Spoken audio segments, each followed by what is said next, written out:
pleasant conditions all round for what should be an absolutely cracking final between two men who have proved over the last 12 months, really, that they are among the two best players in the world. Unquestionably, Roger Federer is the world number one, but Ivan Ljubicic has pressed him so close so often that this, I think, is the final that most of us hope for. They're playing for a lot of loot today. There it is, $533,350 to the winner. Same prize money on offer this year for the women as well for the first time, equal prize money. And that is a first here. There have been many firsts here.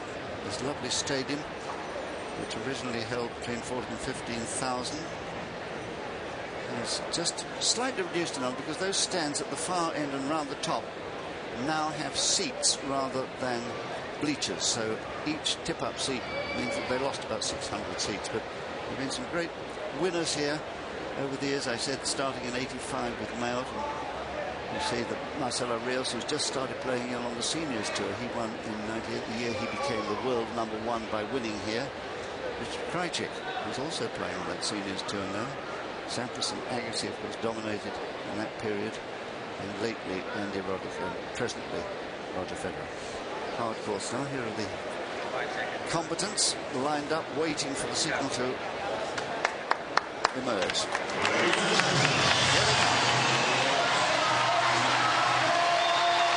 Ivan Ljubicic leading the way for the coaster by Roger Federer.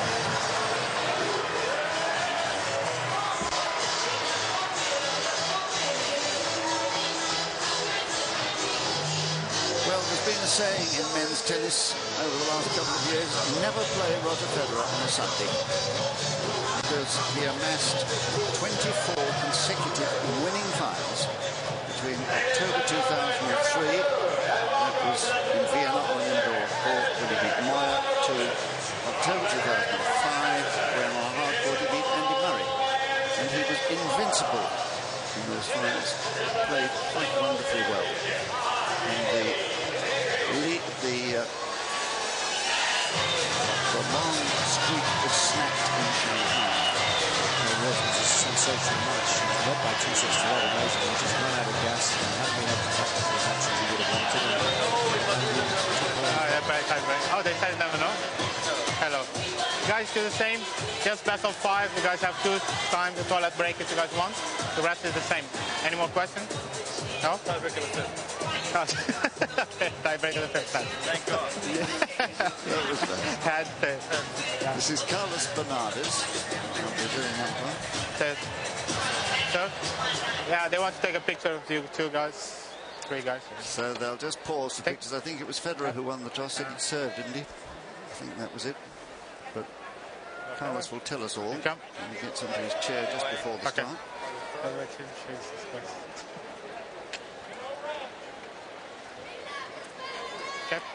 Okay.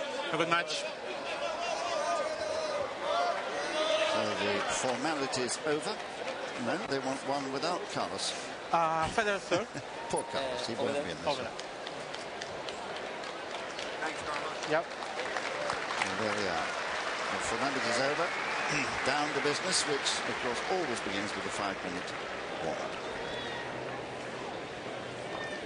So, the last match, the final of this year's NASDAQ100 Open, brings together the world number one, Roger Federer, the defending champion, against his challenger today, Ivan Ljubicic of Croatia, the number 6 seed.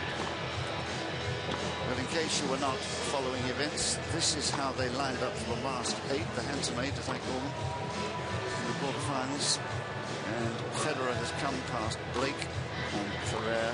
Ljubicic has come past Federer and Nalbandian. And I thought he played particularly well in that second match. Well, there's no doubt about it. I think both players played pretty much as well as they could in the semi-finals, and it was disappointing that Ferrer wasn't able to hurt Federer from the back of the court at all on this particular surface anyway. And Nalbandian played very poorly, because a lot of people thought that the Ljubicic-Nalbandian match was going to be a tight one, but Ljubicic in the last 2 matches has lost so few points on serve that it really didn't matter who he was playing, that he was always going to have an excellent chance of getting the better of him. That's absolutely right. I think you need to be serving well today. So let's look in a little more detail at these men for you. And we'll start with the defending champion and world #1, Roger Federer, who's 24 years of age. He's playing here for the 8th time. He was a finalist also in 2002 when Agassi beat him. But the year before, his win last year, he lost to Nadal in the 3rd round. He knew then that Nadal would be a force to be reckoned with, and so he proved in last year's final, almost beating him. He beat by 2 sets to 1. That is the huge amount of money he's won already this year, and look at that, 1-1-1. Well, he was close to finishing the year ranked #1 in the world in 2003 as well. Just one match behind Andy Roddick. And I think in the second half of that year, that's when he really started to believe in his ability to be better than anybody else on the planet as far as this game is concerned. He finished the year strongly, won the Tennis Masters Cup in Shanghai, in Houston rather. That really was a catalyst, I think, for him to go on to bigger and better things. He beat Agassi for the first time, beat Nalbandian for the first time. He went on to crush Agassi in the final, and then the rest is history. He's been absolutely sensational in the Masters Series events. He's gunning for his 10th title today, only one behind he will be then. Great Pete Sampras, who's on 11, and then still a fair few behind Agassi, who has won more than anybody else at 17. Hasn't played that well early on in the week, but well enough to get the job done. Lost concentration in the second set tiebreak against Arnaud Clément, but they knew he was going to be in for a stern test when he played Tommy Haas in the 3rd round and played well that evening. No real problems with Dmitry Tursunov in the 4th round.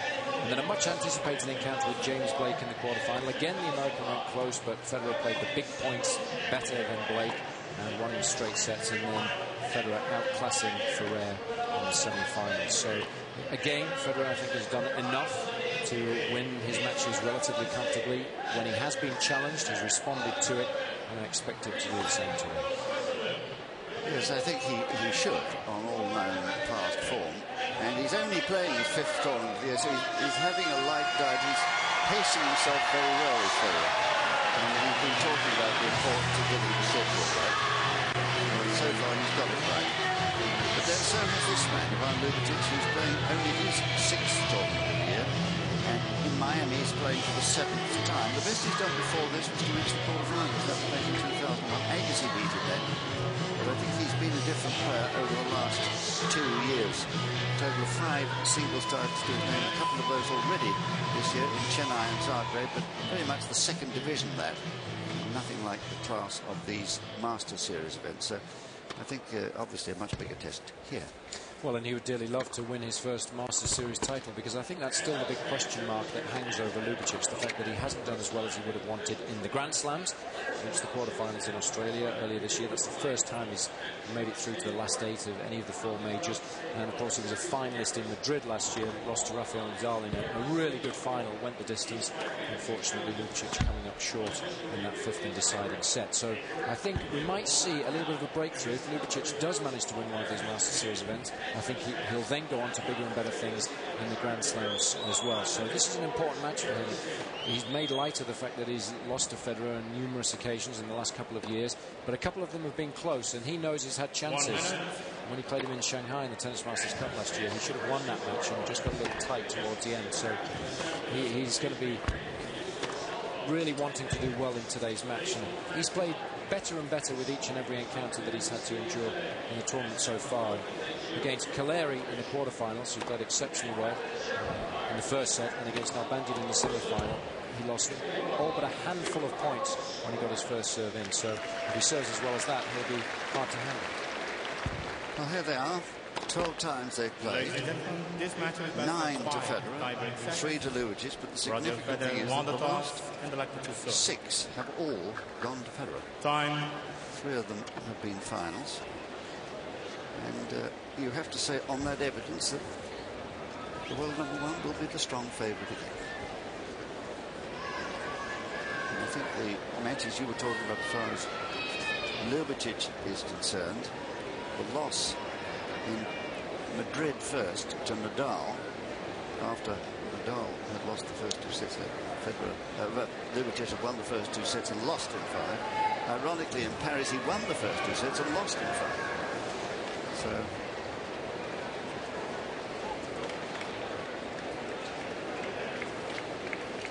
already then for the final of the NASDAQ 100 for 2006. It's the world number 1 Roger Federer against the number 6 seed from Croatia, Ivan Ljubicic.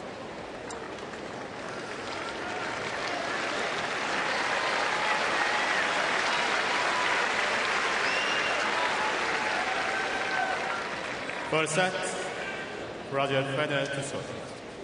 Federer to serve.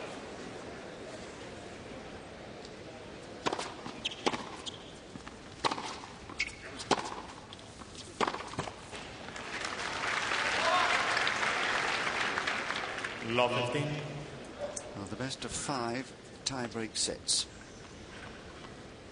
And as Ljubicic, you may have heard, said jokingly at the start, at the spin,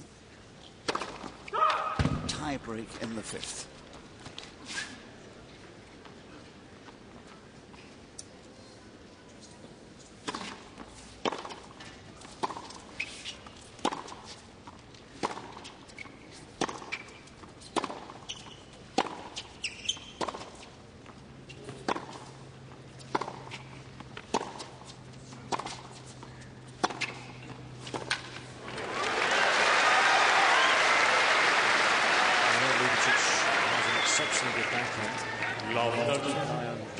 That's usually the barometer as to how well he's playing from the back of the court and how confident he is. The serve, we know, is absolutely outstanding. It's a very underrated part of Federer's game, too. Variation, as far as he's concerned, it's nothing to do with speed. It's all about accuracy and keeping the opposition guessing.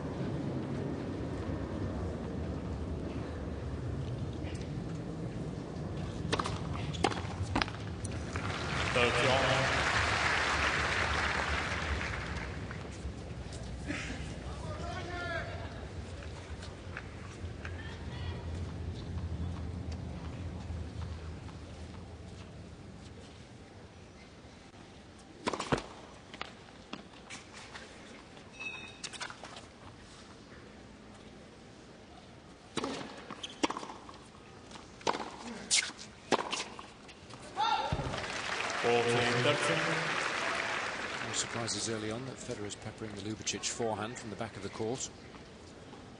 We'll also be looking, I think, to expose that lack of mobility around the baseline.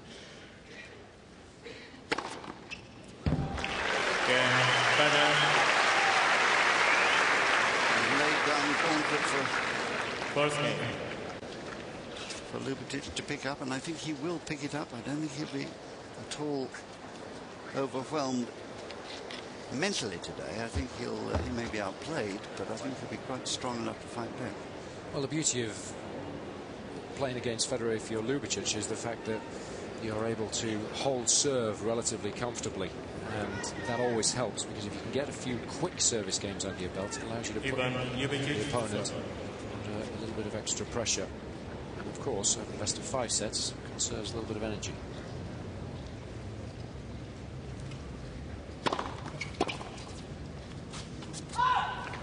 Long.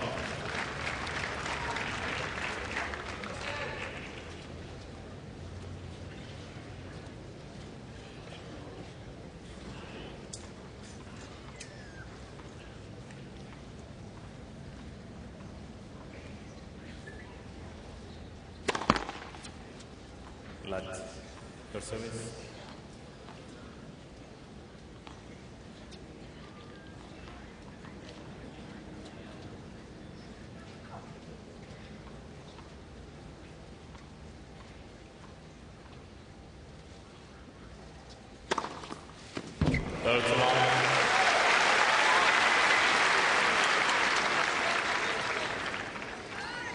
Ljubicic, of course, will serve a lot quicker than Federer most of the time, but he still has excellent variation on his delivery too. Relatively low ball toss, quick motion, so tough for Federer to get a lead on it.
Federer.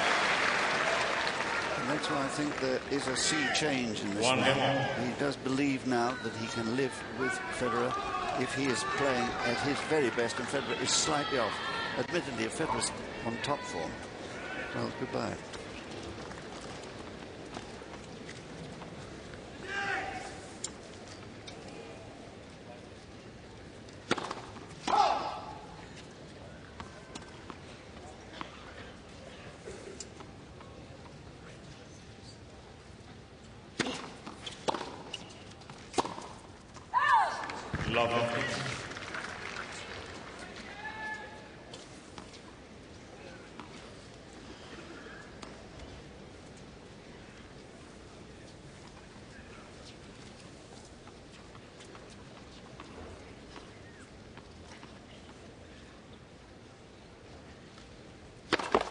Lat. First service.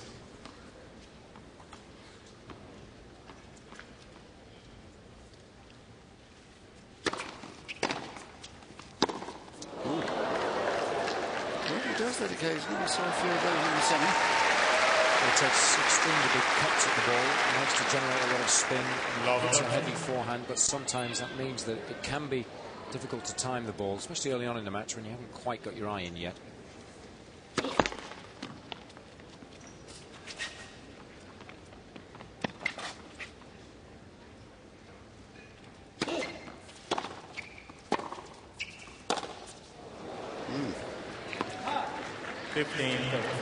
Both guilty of mistiming the ball. Occasionally that forehand can break down, and you'll see he contacts the ball a little bit late, and the follow-through ends up coming behind his right ear, so the technique just breaking down, and as it does occasionally under extreme pressure on that forehand side. Third shot. Well, you don't want to start too many service games in this match. Love 30 down. Done it twice.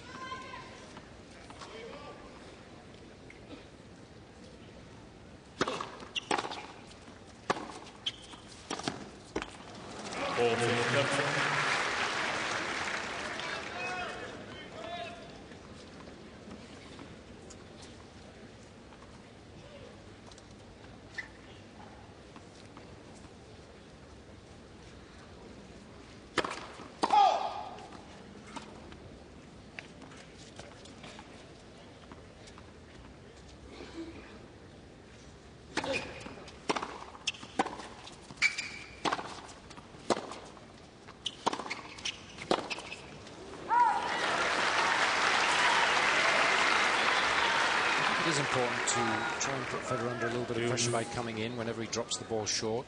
Ljubicic does prefer to spend much of his time hitting from the baseline, but I think today he's got to mix it up a little bit.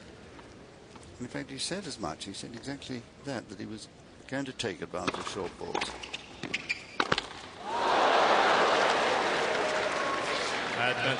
He missed such a volley in the semi-final. An easy one. He's usually very competent when following the serve into the net. Perhaps just feeling the pressure here a little bit. So here's a break point. First of the day.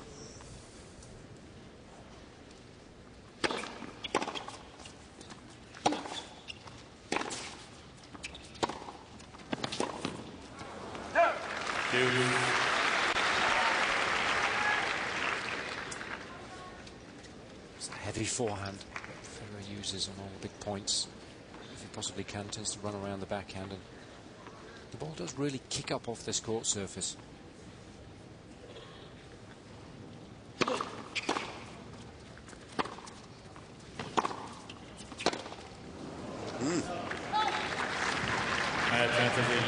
One forehand, one backhand, totally mistimed.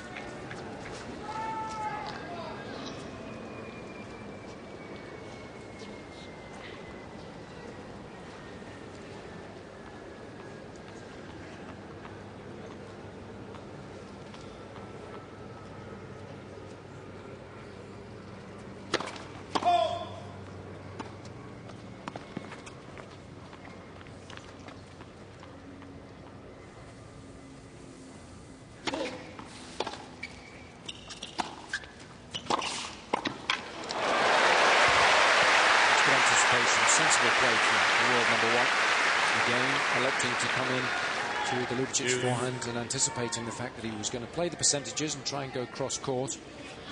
Federer with some good movement, winning the point relatively comfortably in the end.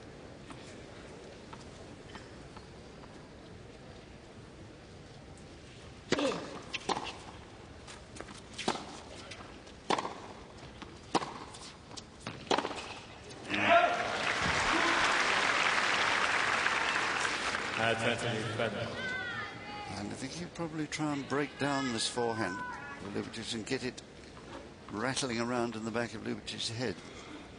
The fact that he can make a lot of errors on that wing.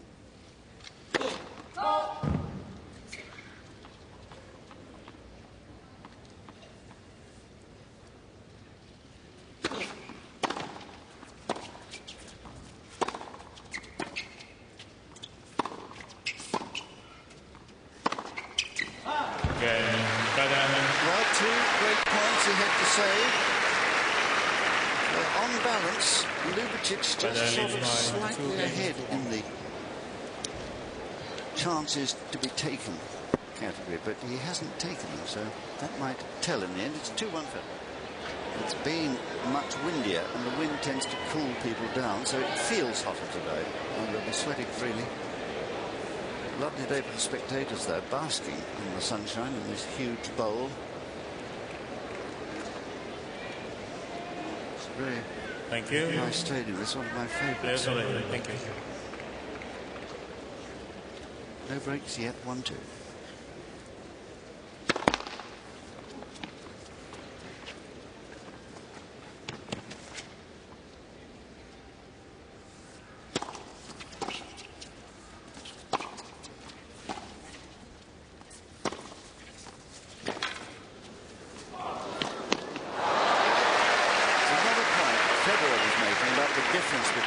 He's a bit quicker. Undoubtedly so. Ljubicic likes to spend much of his time just behind the baseline, clubbing ground strokes, particularly the backhand. But if Federer can draw him up the court, then he can look a little sluggish. So I think Federer will use that as part of his game plan today, especially off that little slice backhand that he can disguise so well.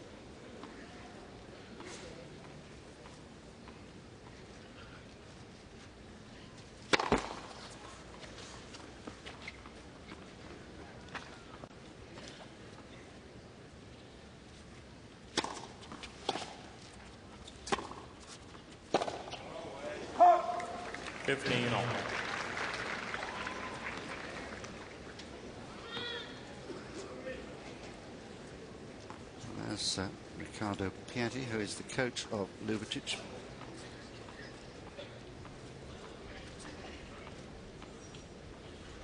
Nice tale attached to his working with Ljubicic since Ljubicic was 13 years old.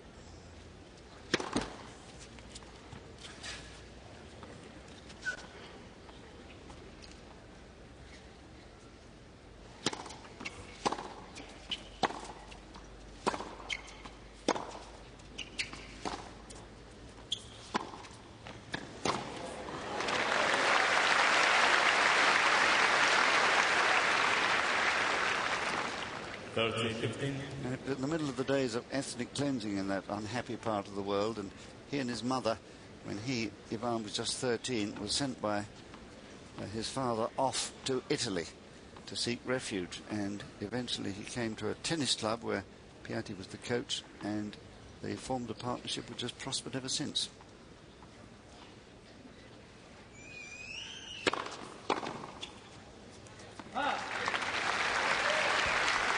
A nice tale, isn't it? Yeah, it's always nice when players and coaches can develop a relationship over a number of years, and also equally nice when perhaps that relationship can continue off the court away from tennis too.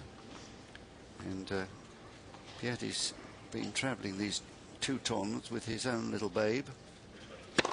Nice to see Ivan with his wife there, looking after the child. He married Aida, did Ivan, back in November 2004.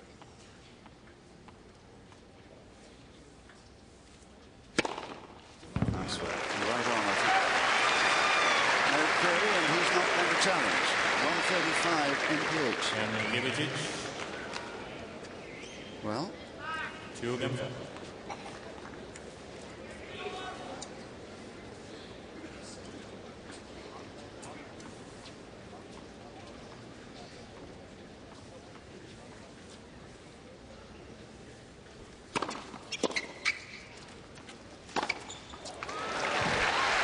A lovely combination.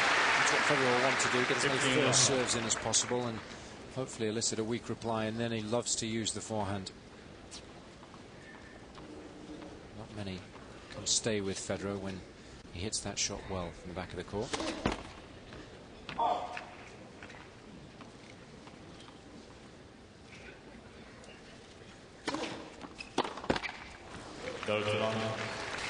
getting that to bounce very high off the court. You're right about the kick on this particular surface, plexipave.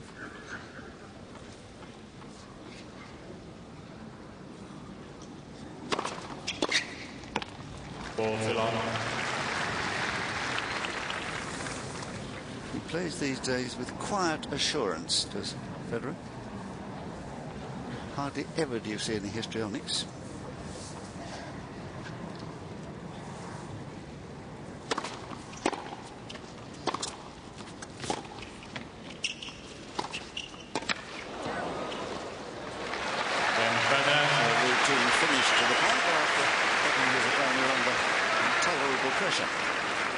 That's been the story of his career, really, as he takes a 3-2 lead. Well, it's been a good start, really, by both men. Remember that Federer has had to come back from above 30 twice on his serve and save a couple of break points. And there's Aida. Time. His Barnes' wife.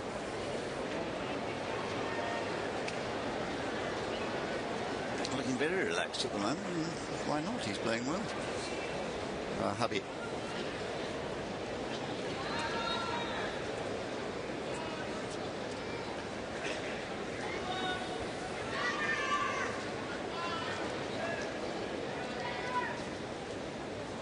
Quietly competent at the moment, both men. 2-3.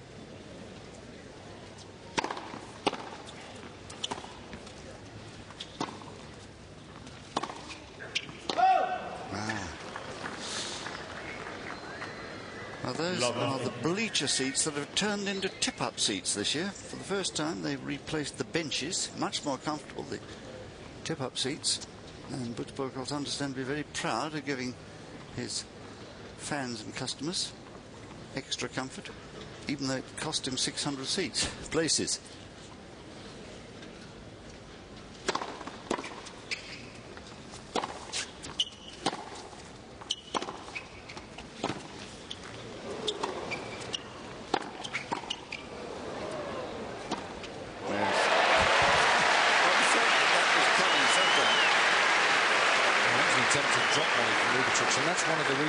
Doesn't normally come into the net. He does tend to throw up a few bricks when he gets there, and Federer had plenty of time here to get into good position, and now Ljubicic is under a lot of pressure. Well, Federer has come back twice from love 30.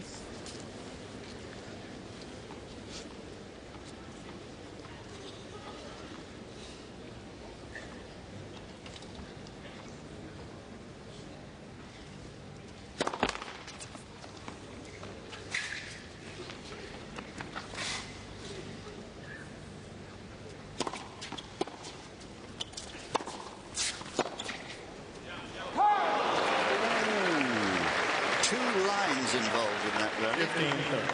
Ljubicic hit one and Federer just missed one.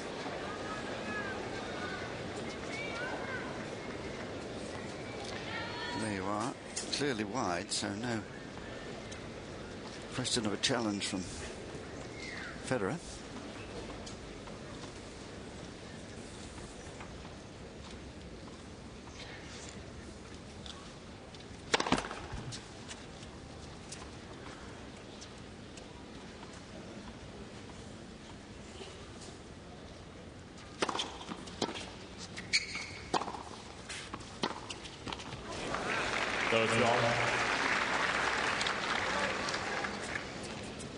Well, these early stages seem to be rather like two boxers sparring quietly around a ring looking for openings.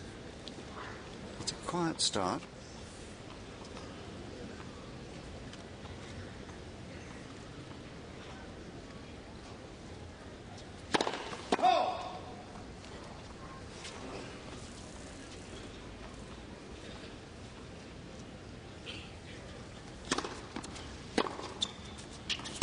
He'd be annoyed about that, Federer, missing a second serve return at a time when he needed to put pressure on.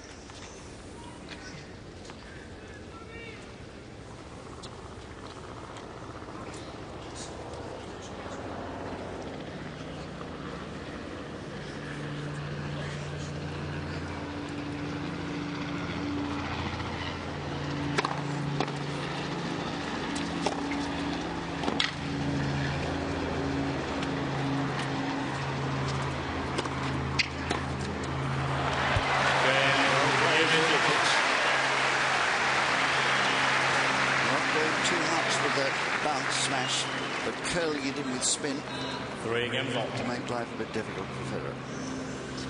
Yeah, so both, I think, have been tested on serve, but have passed with flying colours.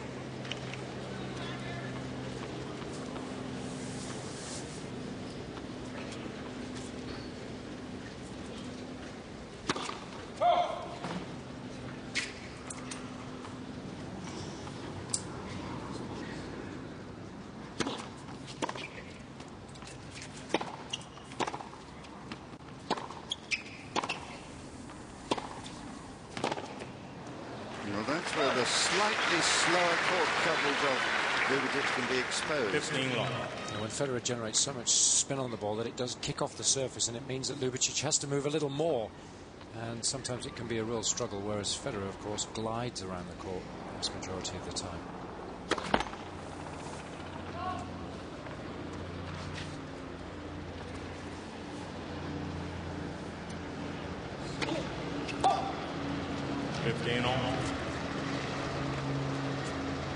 So that's the first double fault. Federer looking up. A light aircraft seems to be back. It was here yesterday. Or is it a helicopter, perhaps?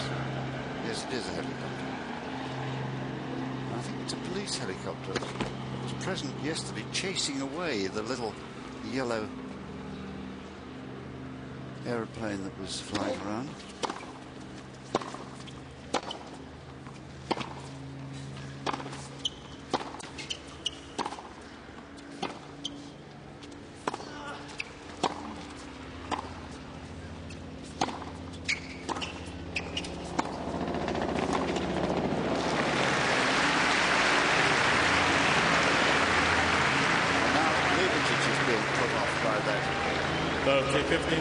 Aircraft noise. You can see him react after missing back at the end of this rally here.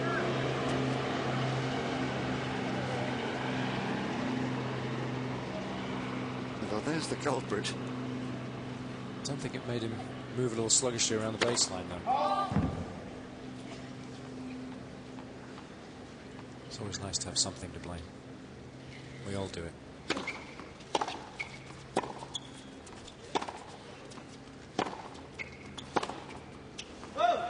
15.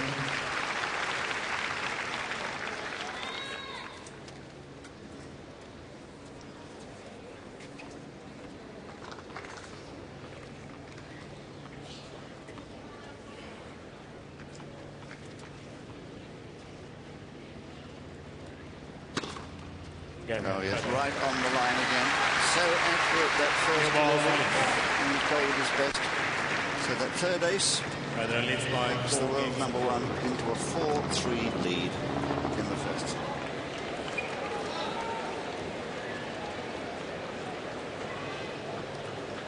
Thank you. So the first change of balls, no breaks, 3-4, and the difficult end. Sun is a problem for Ljubicic now.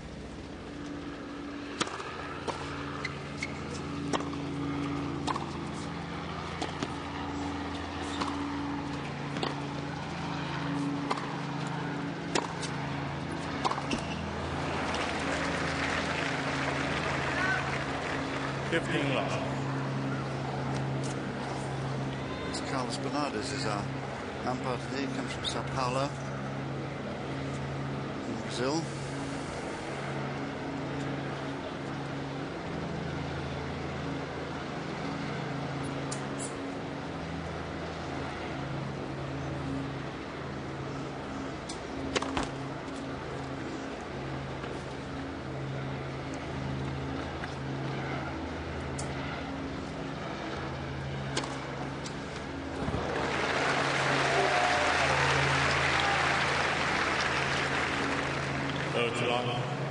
Another of those very, very accurate serves right on the line, and Federer certainly looked at it hard but knew he couldn't possibly challenge it.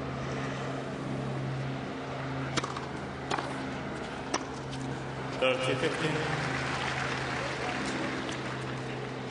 there's the forced error. Speed at which that returned was too much for Ljubicic. The depth.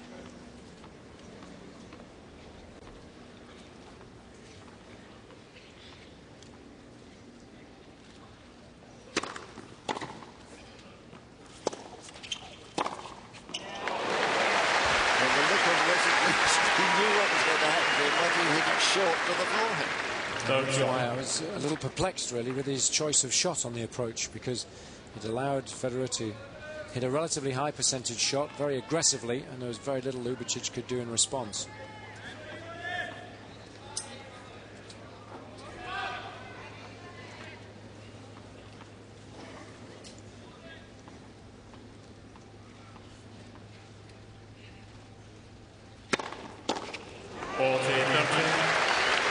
Maybe that one. And a really hot one at 138.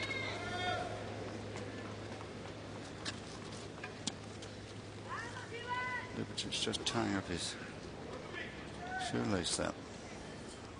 Last thing he was to his trip.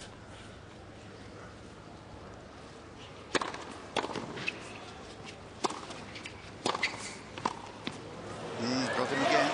Oh, that's And that's all it is. Federer's not trying to hit a winning shot there. He's just trying to get as much spin on the ball as possible so that it dips viciously lower than the height of the net. We know Ljubicic has poor hands, really, in that department, and that's why he's going to always struggle to control that type of shot.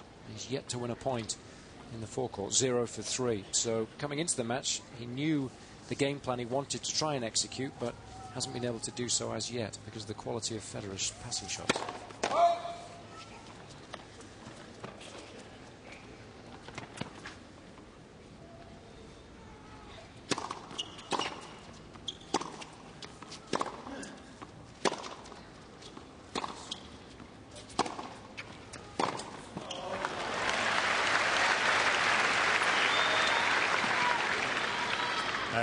Ljubicic.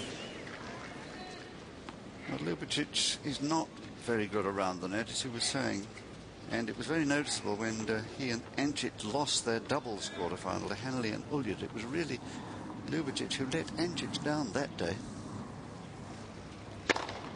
It was always sound, the serve. And another ace, his fourth. 4 games on. Brings him level at 4. Interesting, really. Ljubicic should have chosen to play doubles this week with the Davis Cup in mind, I think. They play Argentina next week at home in Zagreb.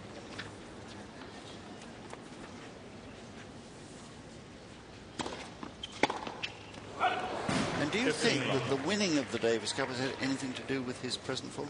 Oh, of course. I think it's added an awful lot of confidence. The fact that he's able to shoulder that kind of pressure is amazing, really.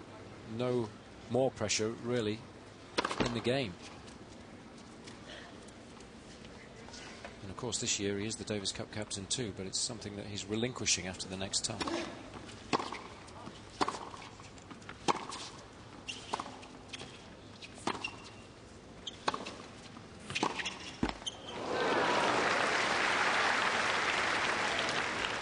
30 long.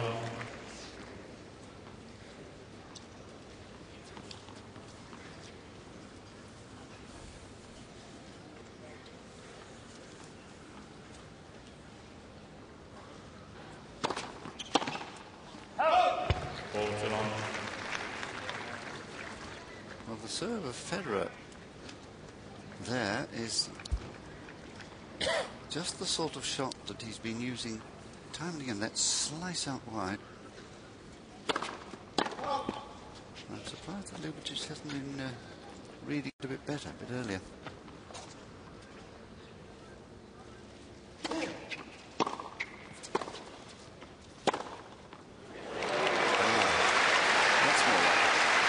Federer drops the ball short. Ljubicic will certainly be looking to try and not only generate angles as he did so well on that last point, but also go up the line, and that's a shot that's very difficult to defend against. And Federer knows he can hit both.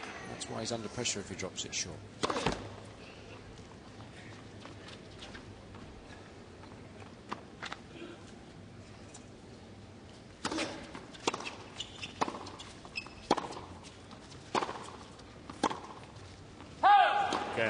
He's just dragging that backhand wide. He doesn't quite know how to solve a difficult problem at the moment on the Federer serve. Quite good on his own. It's 5-4 for today for a repeat victory here. And 14 times before he's repeated at tournaments. On back-to-back titles year by year, and that's quite an impressive statistic, frankly. Please. Thank you. On all sorts of streaks. Here in America, he's won 8 straight finals in the United States. This will be a 9th. It goes back to the Masters Cup in Houston in 2003. Thank you. Ljubicic at 4-5.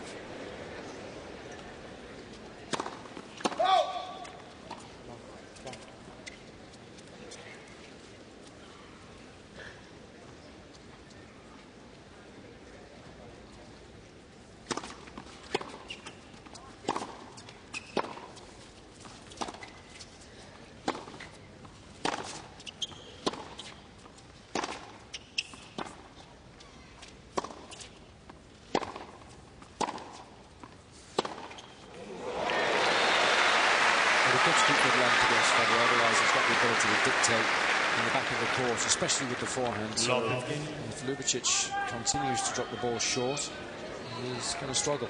It's as simple as that.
Just a few too many unforced errors from both players, really. Haven't quite got the balance right so far between doing enough with the ball to get a few cheap points.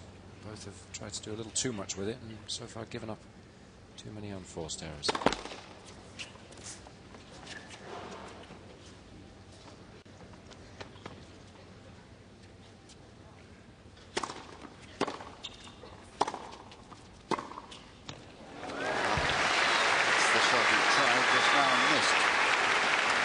slightly better position on the occasion. Balance, and opened up the court with the return. And this is the shot I think that's improved the most over the last couple of years for Federer. The ability on that backhand to go either cross court or down the line and change pace with it. Well, we're at the most important point of the match so far. 4-5 and 30 all. And a second serve. You'll think he has a chance for Federer.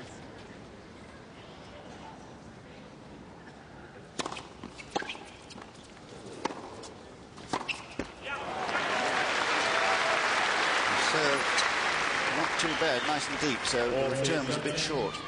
Yeah, Federer will be disappointed. He's had an awful lot of looks at Ljubicic's second serve this set and hasn't ever come close to making the most of it.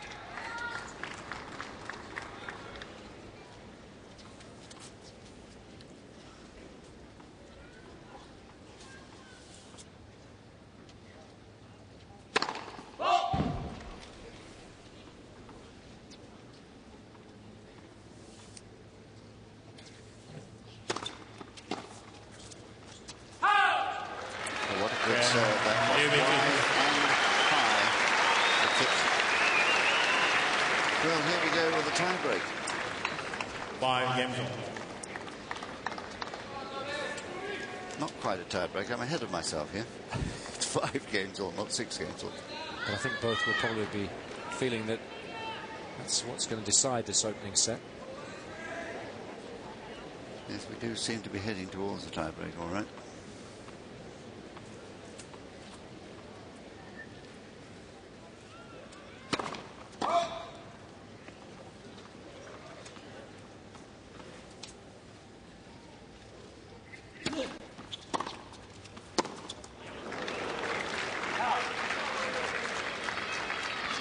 Ljubicic.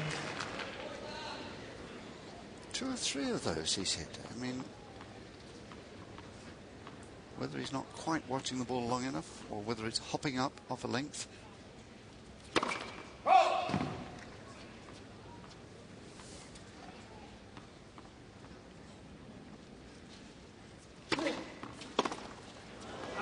That was a chance worth taking. The second serve, Ljubicic standing well inside the baseline. Got to try and make the most of those love 15 opportunities by being aggressive, at least being in control of your own destiny, rather than hoping Federer will make more mistakes.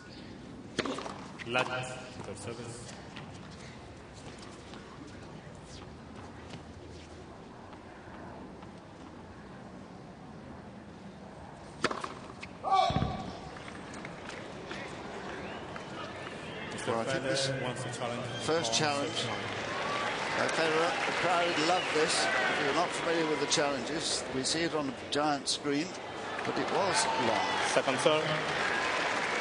So he was wrong there. And they're allowed 2 errors only per set.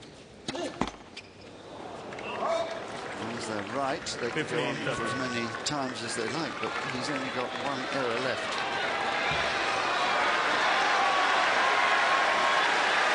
15-30.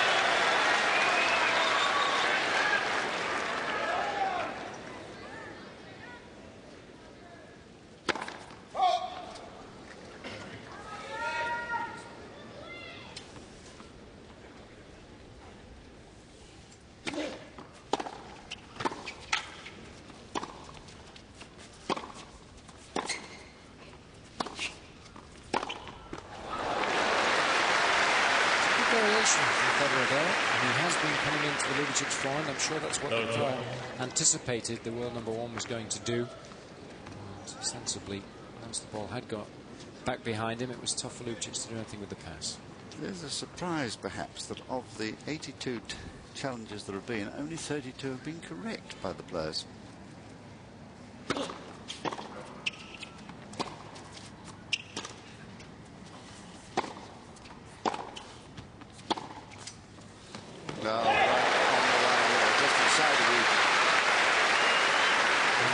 Time and time again until Ljubicic has been exposed, because Federer has gone to the backhand initially to get him out of position and then has used that heavy topspin forehand to kick off the court surface.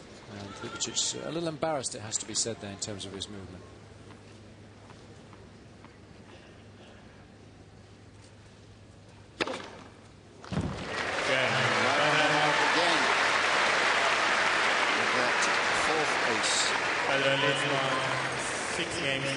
So the embarrassment of losing the challenge has passed him now, and he's 6-5.